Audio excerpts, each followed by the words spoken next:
अगर आप अपने हाथ पांव वाइट करना चाहते हैं तो आपके लिए बहुत अच्छी प्रोडक्ट लेके आऊँ। छोटा सा फार्मूला है, आपने मुकम्मल वीडियो देखनी है, आपको बहुत ज़्यादा फायदा होगा। करना क्या है, आपने 3 से 4 चीज़ों को ऐड करना है। अगर आपके हाथ पांव जो है ना रफ हो चुके हैं, ख़राब है, आपकी पाँव की एड़ियाँ फटी हुई हैं, ठीक नहीं हो रही, किसी चीज़ के साथ ठीक नहीं हो रही, तो वो 2 दिन के अंदर ठीक होंगी। हाथ पाँव 2 दिन के अंदर वाइट होंगे।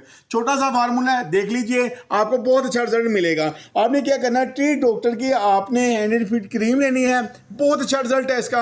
उसके बाद आपने क्या करना है, 2 अदद लेने हैं आपने गोल्ड फेस के वाइटनिंग पाउडर, इसका भी बहुत अच्छा रिजल्ट है। और एक आपने लेनी है ऑरेंज वाली क्लोबोवेट और एक आपने लेनी है ग्रीन वाली डर्मोवेट। ठीक हो गया। 2 लेने आपने बायोकास के ये इंजेक्शन लेने हैं और एक आपने लेनी है 100 फूट क्रीम।